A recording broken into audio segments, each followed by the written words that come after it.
大家好啊，我係博博爸爸。近排大家去到體育館，有冇發現多咗呢一部機呢？又知唔知道佢有啲咩用呢？咁其實呢一部機呢，就係俾我哋去申請呢一個康體通 Smart Pay 嘅。咁我哋呢，亦都可以喺我哋手機入邊呢，直接申請呢一個 Smart Pay 嘅。咁我哋呢，開咗 Apple Store 同埋 Google Pay，輸入 Smart Pay， 然後個結果就會揾到康體通嘅程式，然後我哋再撳一撳去，再選擇安裝。安裝完之後，再撳一撳開啟。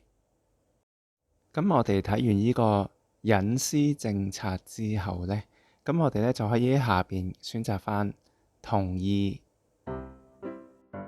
當我哋第一次使用嘅時候呢，我哋要選擇返建立或重新啟動賬戶。睇完呢個康體通用戶申請須知之後呢，我哋喺下邊選擇返繼續。咁建立賬戶呢就有3個方法嘅，有智方便啦、掃描身份證呢，同埋填寫表格。咁我哋呢就講解呢個填寫表格。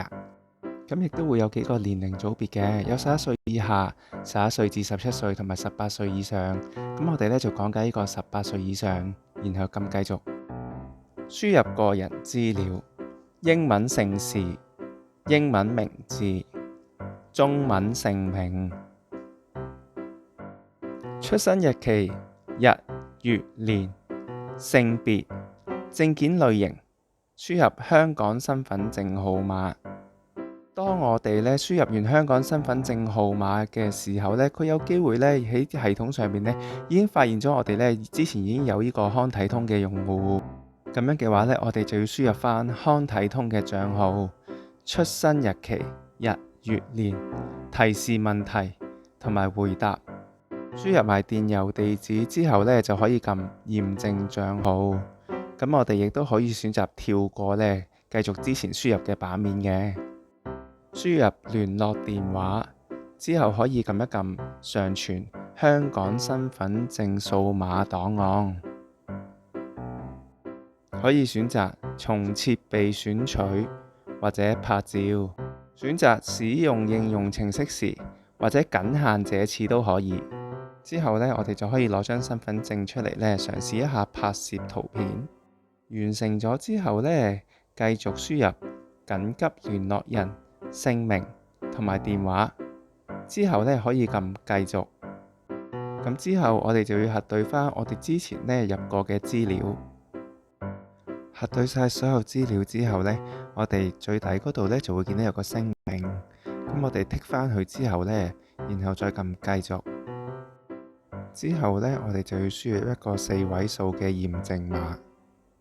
而呢一個驗證碼呢，就會發送到去我哋之前輸入嘅電郵地址入邊。咁呢個驗證碼嘅有效時間呢係10分鐘。咁我哋呢個申請呢就完成咗噶啦。咁佢就會俾翻個參考篇號我哋。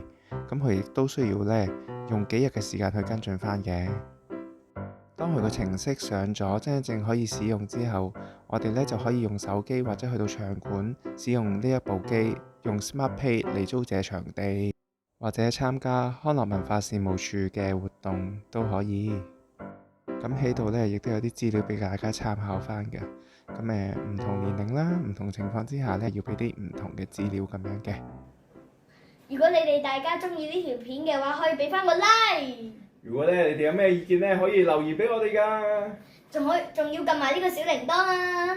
咁仲要最緊要就係訂閱我哋嘅頻道。